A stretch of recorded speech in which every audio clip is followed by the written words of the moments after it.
Perkenalkan, nama saya Restini Ngertilande dengan NIM K0212111009, Prodi Ilmu Gizi Fakultas Kesehatan Masyarakat Universitas Hasanuddin. Saya akan menjelaskan mengenai uji penentuan titik isoelektrik pada protein. Protein merupakan polielektrolit yang mempunyai muatan bermuatan 0 ketika mencapai nilai isoelektriknya. Protein akan bermuatan positif pada pH di bawah nilai isoelektriknya dan bermuatan negatif pada pH di atas nilai tersebut. Menurut Pojaidi dalam Trismala 2012 menjelaskan bahwa keseimbangan antara bentuk-bentuk asam amino sebagai ion amfoter, anion, dan kation pada titik isoelektrik.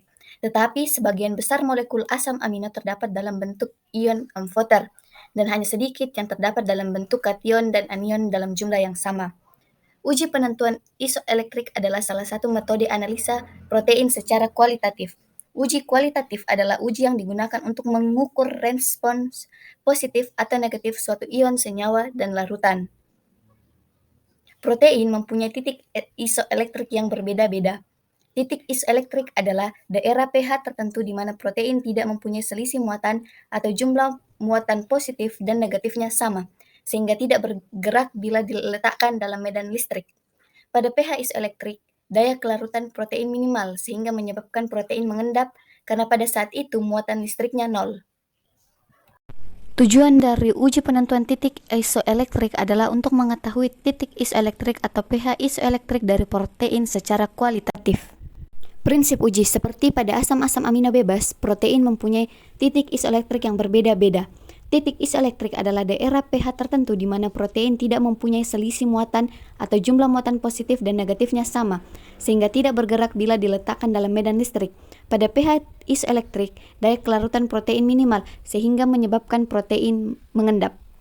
Selanjutnya itu mengenai alat dan bahan yang digunakan pada uji ini. Yang pertama alat, yaitu pengatur waktu, label, penangas air, pipet ukur, dan tabung reaksi. Yang kedua, bahan yang digunakan yaitu yang pertama larutan kasian netral dan buffer asetat pH 3,8, 4,7, 5,0, 5,3, dan 5,9. Prosedur kerja: pada uji penentuan titik isoelektrik dibutuhkan tabung reaksi berjumlah 5 buah yang berfungsi untuk mereaksikan dua larutan yaitu larutan kasian netral dan buffer asetat. Setiap tabung diberi label dan dituliskan nomor 1 sampai 5 dan ditempelkan pada masing-masing tabung. Larutan kasein diukur volumenya sebanyak 1 ml menggunakan pipet ukur. Kemudian masing-masing tabung reaksi diisi larutan kasein netral tersebut yang berfungsi sebagai substrat standar untuk menguji aktivitas enzim protease yang banyak dilakukan di kajian biokimia sebagai material untuk teknik enkapsulasi enzim atau sel. Kumaresan dan kawan-kawan pada tahun 2017 menjelaskan bahwa kasein dapat diendapkan. Selanjutnya, setiap larutan buffer asetat masing-masing dari pH 3,8, 4,7, 5,0, 5,3, dan 5,9 diukur volumenya sebanyak 1 ml menggunakan pipet ukur. Buffer asetat pada uji titik isoelektrik ditambahkan untuk pemurnian dengan pengendapan pada titik isoelektrik dan sebagai elektrolit pendukung.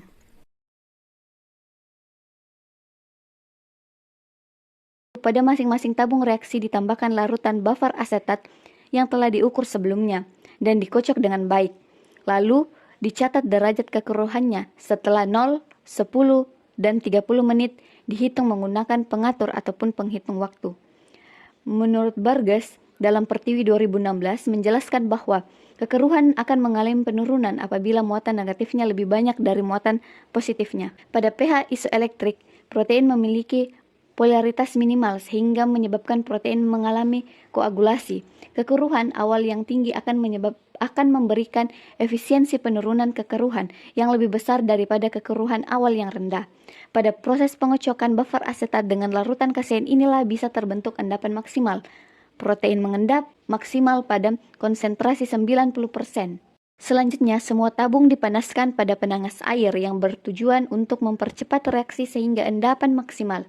Kekeruhan bisa diamati. Langkah terakhir yaitu diamati hasilnya. Pembentukan endapan kekeruhan paling cepat atau paling banyak merupakan titik isoelektrik dari kasein. Pengendapan terjadi akibat larutan protein telah mendekati pH isoelektriknya. Uji titik isoelektrik bertujuan untuk mengetahui titik isoelektrik secara kualitatif yang didasarkan pada kekeruhan dan endapan pada larutan. Larutan kasein yang dimasukkan ke dalam 5 tabung reaksi masing-masing 1 ml dan kemudian ditambahkan dengan buffer asetat dengan pH 3,8, 4,7, 5,0, 5,3, dan 5,9 juga pada masing-masing tabung. Kemudian kekeruhan terjadi pada campuran larutan tersebut pada menit ke-0 pada tabung pertama, kedua, keempat, dan kelima. Pada menit ke-10, satu-satunya tabung reaksi yang memiliki endapan yang banyak adalah tabung reaksi dengan label 1, yaitu pH 3,8. Jadi kesimpulannya, titik isoelektrik kasein pada uji ini adalah 3,8 dan 4,7. Menurut Wibowo dalam Marvira 2018 mengemukakan bahwa buffer asetat menghasilkan endapan yang paling banyak karena memiliki pH 4,7 yang sama dengan pH isoelektrik kasein. Setelah pemanasan tabung, endapan banyak terjadi pada tabung reaksi pertama yaitu pH 3,8. Hasil ini sesuai dengan Marvira 2018 bahwa setelah pemanasan maka endapan akan terlihat jelas atau dengan kata lain akan semakin banyak. Hasil ini juga selaras dengan yang dikemukakan oleh Supritno pada 2017 bahwa penurunan pH asam asetat menyebabkan tercapainya isoelektrik. Pengendapan terjadi akibat larutan protein telah mendekati pH isoelektriknya. Kesimpulan dari uji penentuan titik isoelektrik yaitu semakin kecil pH buffer asetatnya maka semakin banyak endapan yang terjadi. Hal ini dikarenakan buffer asetat dengan pH yang rendah atau kecil tidak mempunyai selisih muatan atau dengan kata lain jumlah antara muatan positif dan negatifnya sama sehingga tidak bergerak bila diletakkan dalam medan listrik dan terbentuklah endapan dan warna yang keruh. Titik isoelektrik dari kasein yang diperoleh adalah 3,8 dan 4,7. Hal ini dikarenakan kekeruhan masih terjadi. Berikutnya adalah sumber pustaka. Sekian dan terima kasih.